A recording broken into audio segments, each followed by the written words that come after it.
nag-file na po daw ng resignation. Na-pressure si Nadia Montenegro kasi nasira yung buong Senado. Sunod-sunod ang iskandalo, mga kababayan. Nadia Montenegro resigns from senator to two alleged instances of unusual scent or odor reportedly emanating from the ladies' room. Said incident, our other staff should have known this as well as because I'm not the only staff in our office. Kahit na bigote si Robin Padilla. Goodbye bigote, sabi ng report ng Abante News Online. Hindi may tago ang kilig ni Maricel Rodriguez Padilla nang makita ang bagong look ng mister na si Senador Robin Padilla matapos ngayon nauna na si Mig Zubiri nagpa-drug test. Sumailalim po ngayon sa 5-panel drug test ang ating buong opisina para siguruhin na ang staff natin ay malinis sa anumang droga.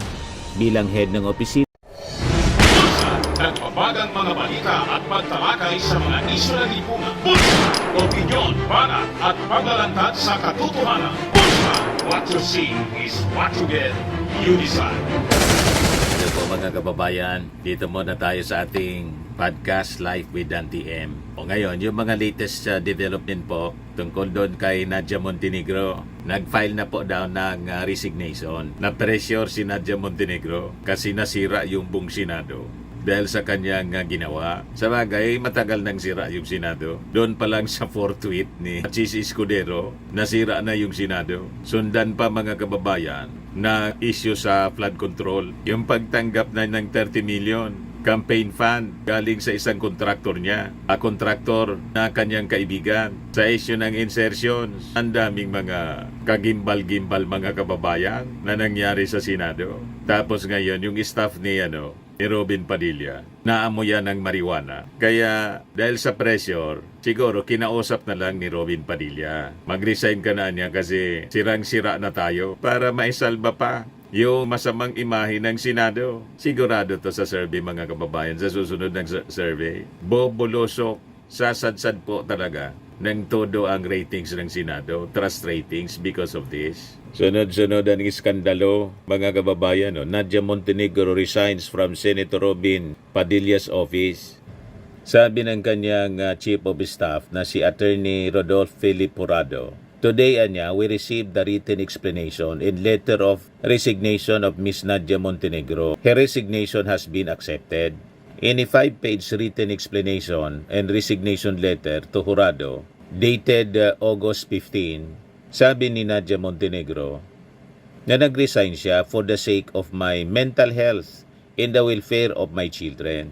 Nag-deny din siya being the senator's staff member who allegedly smoked marijuana inside the Senate building as reported in some news outlets. Her name appeared in an incident report dated August 13 filed by a Senate security officer who was alerted to two alleged instances of unusual scent or odor reportedly emanating from the ladies' room near the Senator's extension offices. May pot session other than the Senate session. Naamoy familiar yung Senate Security Officer, iwan ko kung bakit familiar. Nakaamoy na siguro, nakasinghot na rin ng marijuana. Kaya tumulat si Tito Sen na lahat dapat magpa-drug test. Si Mig Zubiri nauna na, pati yung mga staff. Kasi masama, mga kababayan nito na mismo yung Senado, lumalabas may mga adik. Pero nag-deny po si Nadia Montenegro. Ayan kasi, yung mga DDS, sa kakadaldal ninyo, kakaakusa ninyo sa Palasyo Malacanang, sa ating Pangulo na bangag, biglang may sumingaw na marijuana sa karma. Staff pa ni Robin Padilla na sabi ni Robin, kahit na niya sunugin mo ako, mangangamoy Duterte ako. Hindi sa iyong sinunog, marijuana pala yung nangamoy. Kaya lang, staff niya. Pero nag-deny si Nadia po, mga kababayan, ayaw umamin. Lahat nagbabackfire po sa mga DDS yung mga issue nilang tinatapon sa ating Pangulong Bongbong Marcos. Yung kaalyado nilang Senado, nasira ng masyado. Kaya kung ako sa inyo, umiwas na kayo dito sa mga nababalot na yata ng kamalasan. Sabi dito, if there was indeed said incident, our other staff should have known this as well as because I'm not the only staff in our office. There was likewise no incident report submitted by these alleged personnel of the OSAA referring to this encounter in the restroom of our office, sabi po ni Nadia. Sabi dito sa report ng Inquirer, Montenegro though admitted that before she went home on August 12, she used a PWD comfort room, not the ladies' comfort room, where the odor that allegedly resembled that of marijuana was reported by staff member of Senator Pampilo Lacson. Thus, if said alleged unusual scent which resembled marijuana came from the ladies' comfort room, then it should not be attributed to me. Yan ang palusot. Yan ang paliwanag ni Nadia Montenegro sa kanyang sulat at resignation. Maganda niyan. Immediately sana nagpa-drug test ka na. Kaya lang nag-resign ka, wala man drug test na nangyari. So, iisipin ito ay isang pag-iwas para hindi na sumailalim sa drug test kasi nag-resign ka na lang. Yon ang iisipin ng mga tao. At iisipin din na talagang kinausap ka na lang ni Robin Padilla para hindi na siya madamay.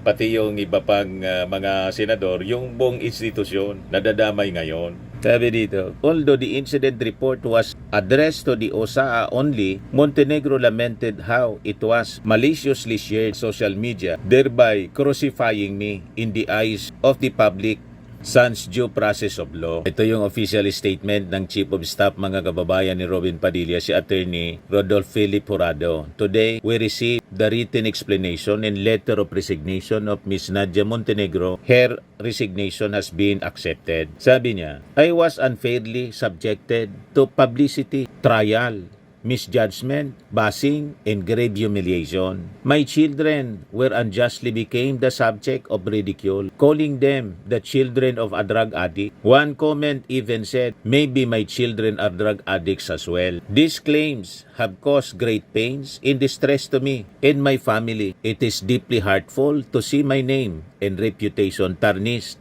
and destroyed by a story that is simply not true. Me and my children do not deserve this. No one deserves this, sabi po niya. Thus, even with a heavy heart, but for the sake of my mental health and the welfare of my children, I decided to tender my resignation from my position in Senator Padilla's office effective immediately. My decision to resign should not be misconstrued as an admission of guilt. It is not. Rather, it is a demonstration of my deep respect for the Senate and Senator Padilla's office so that this issue does not cause further destruction or harm. To prevent this baseless issue from growing any further, I would rather remove myself from the spotlight and allow the Senate to focus on its important work. Sabi po niya. Nag-resign na lang. Siguro, pina-resign na lang po ni Robin Padilla. Hahabaan niyang kwento pag hindi ka mag-resign. Kaya lang yung issue ng paggamit niya, madres lang yon mga kababayan kung magpa-drug test siya.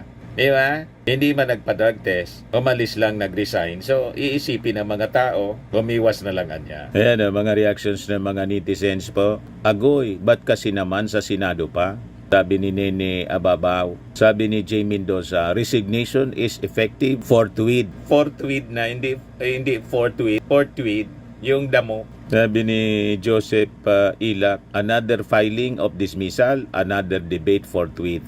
Sabi ni Janet Antonio, a sign of guilt.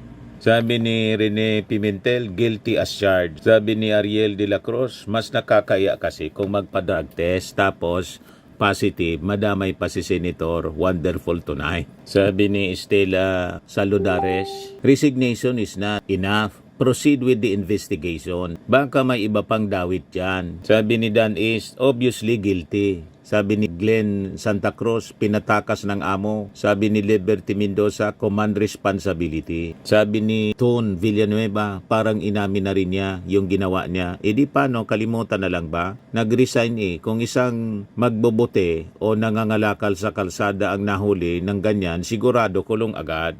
Sabi ni Boss Kapampangan, basta't kumapit ka sa high-ranking government official, walang nag-drug testing na magaganap. Mabilis ang sibat na kaagad para sarado na ang issue. Sabi ni Fernando Ramos, yung boss ng nagmamariwana ang dapat mag-resign. Delikadesa, ang tapang-tapang, sa mga minor de edad, kesyo dapat parusahan ng mga bata, yung mga matatanda na kaalyado niya, ito nangyayari sa ilalim ng amoy sigarilyo mong bigote. Pinag-resign na lang. Samantalang noong panahon ng tatay kanor niya, dapat walang ebidensya kahit bata, basta't mahirap tukang at katay ka na. Tama o mali? Biglang nagpa-agait ng bigote si Robin Padilla. Goodbye bigote. Sabi ng report ng Abante News Online. Hindi may tago ang kilig ni Maricel Rodriguez Padilla nang makita ang bagong look ng mister na si Senador Robin Padilla matapos magpagupit at magpaahit ng kanyang matagal nang inaalagaang bigote. Yay! Anniversary gift!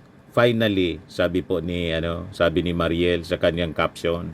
Yan dahil dito mga kababayan sa iskandalong to, sinulatan ni Tito Sen, si Chis Escudero. Sabi niya, Dear Senate President Escudero, last August 13, 2025, several news articles circulated regarding an alleged use of marijuana within the Senate premises, particularly on the 5th floor. In 2018, the Senate conducted a mandatory random drug testing in accordance with Republic Act 9165 or the Dangerous Drugs Act of 2002.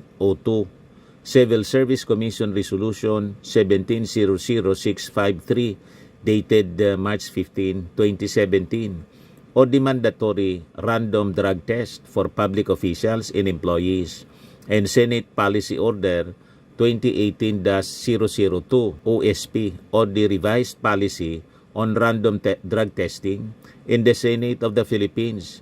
Thus, to maintain a drug-free workplace, I am asking that a mandatory random drug testing be immediately conducted in the Senate in accordance with the pertinent policy order in place. This will ensure that the moral, efficiency, integrity, and responsiveness, progressiveness, and courtesy shall be observed in the civil service. Thank you, sabi po ni Tito Sen. Ngayon, nauna na si Mig Subiri, nagpa-drug test. So, mailalim po ngayon sa 5-panel drug test ang ating buong opisina para siguruhin na ang staff natin ay malinis sa anumang droga. Bilang head ng opisina, ako po, siyempre, ang naunang sumalang sa drug test na isinagawa ng National Reference Laboratory ng East Avenue Medical Center.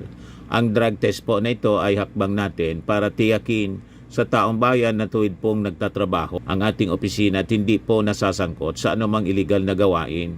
Bilang mambabatas, hindi po siyempre tayo lalabag sa ating mga batas. Ayan po. Walang ganitong ginawa mga kababayan si Senator Robin. Ang nangyari, tinanggap lang yung resignation ni Nadia Montenegro. Si Nadia nga din po, hindi man nagsailalim sa drug test. Umanis na lang ang basa ng mga mamamayan. Umiwas para hindi na ma-drug test. Di ba po? O ngayon, si Robin Padilla biglang nag-file ng isang panukalang batas.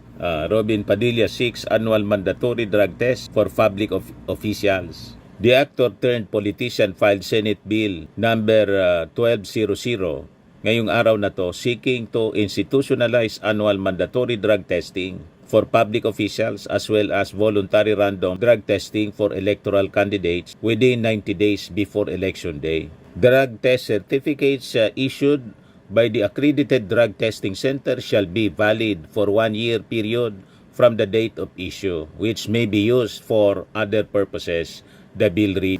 Anya Mr. Maravillas ang basa mo niyan? Pang-cover. Di ba, mga kababayan?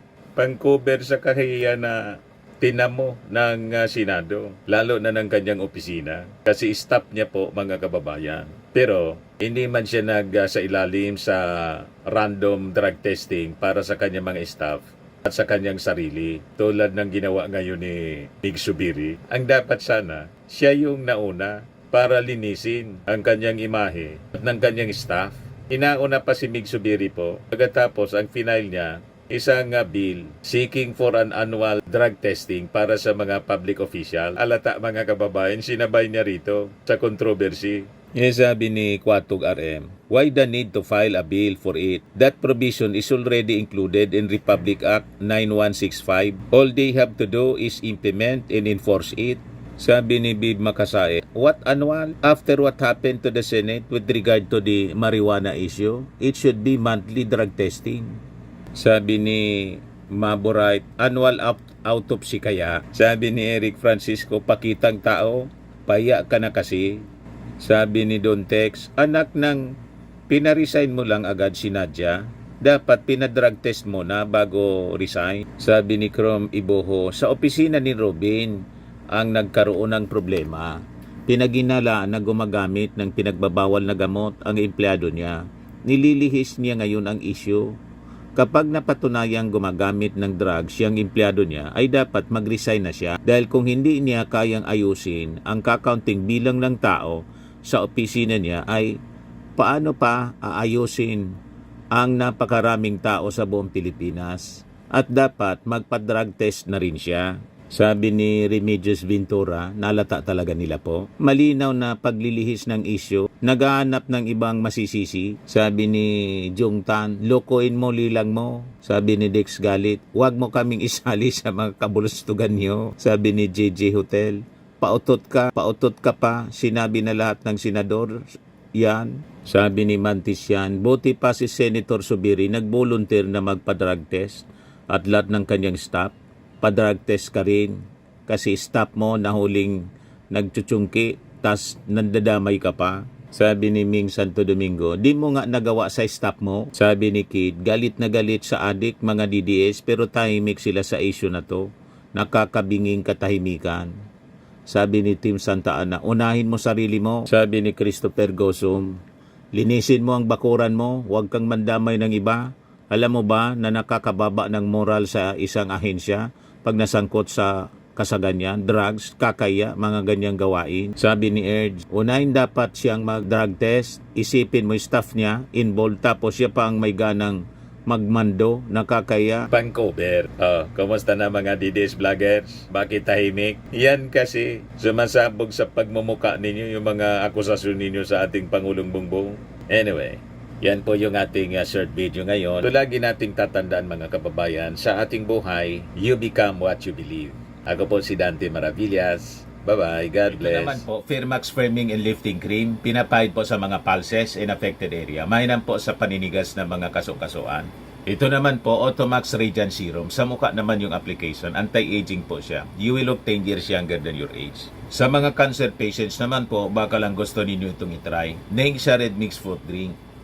Hindi mo po siya gamot, food supplement siya. Kaya lang, gawa siya mga kababayan sa goji berry. Yung goji berry may anti-cancer properties. O ngayon, yung mga inquiries ninyo, dumiritso na lang kayo sa aming messenger sa Facebook para masagot namin agad. Ayos pa? Ayos na ayos niya, Mr. Maravilla. But anyway, ito po pala yung aming bagong product na binibenta online. I am worldwide amazing pure organic barley powdered drink mix from Australia. Negosyo to ng aking anak na architect entrepreneur Riz Maravillas. Ayan po. Kontakin na lang po ninyo siya, Riz Maravillas on Facebook. Ang mga health benefits niya, boost immunity, improves digestion, enhance energy levels, packed with antioxidants, prevent cancer. Sa mga naghanap po ng malinis and spacious fitness gym, pumunta lang po kayo sa aming Colossal Fitness Gym. May Grab ka rental din po kami. Ito naman po yung bago naming product na binibenta online. Eye Glow Serum, whitening po siya. Tingnan ninyo yung epekto sa aking anak na architect before and now. Yung mga inquiries po ninyo, dumiretso na lang kayo sa kanyang Facebook account, Riz Maravillas.